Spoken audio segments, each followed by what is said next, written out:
OTT প্ল্যাটফর্মে 10% শুল্ক আরোপের প্রস্তাব দেওয়া হয়েছে 2025-26 বাজেটে।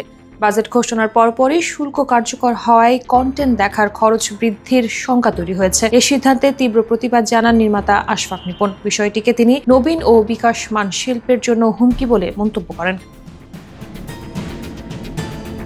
সম্প্রতি বাংলাদেশ টেলিভিশনে দেওয়া এক ভাষণে বাজেট পেশ করেন অর্থ উপদেষ্টা সালেউদ্দিন আহমেদ। তিনি জানান, ওটিটি প্ল্যাটফর্মে নতুন করে সম্পূরক শুল্ক আরোপের প্রস্তাব করা হয়েছে। এ নিয়ে আশফাক নিপুণ প্রশ্ন করেন, বাংলাদেশের সরাসরি ওটিটি সাবস্ক্রাইবার কতজন, সেই ব্যাপারে কোনো ধারণা, তথ্য হালনাগাদ কি আছে অর্থ উপদেষ্টা সাহেবের? তার মতে, দেশের দর্শকদের বড় অংশ এখনও পাইরেসির মাধ্যমে কন্টেন্ট দেখে। কর আরোপ না করে বরং পাইরেসির বিরুদ্ধে ব্যবস্থা নেওয়া উচিত বলে মনে করেন এই নির্মাতা।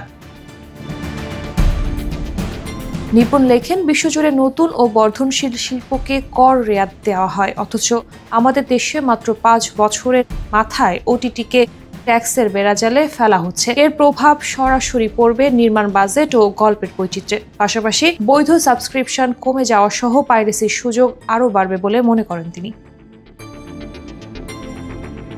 এ সময় ক্ষোভের সুরে নির্মাতা বলেন, গোটা কাঠামোর সংস্কার না করে বাড়তি ট্যাক্স বসানোর ফলে মাঝে সাঝে যাও একটু আমের দেখা পাওয়া যাচ্ছিল, সামনে হয়তো আম ছালা দুটোই যাবে। এদিকে নিপুণের বক্তব্য শেয়ার করে নির্মাতা আদনান আল রাজীব মন্তব্য করেন, এই কারণে অনেক শিল্পী দেশ ত্যাগ করবেন, বাইরে গিয়ে স্থায়ী হবেন।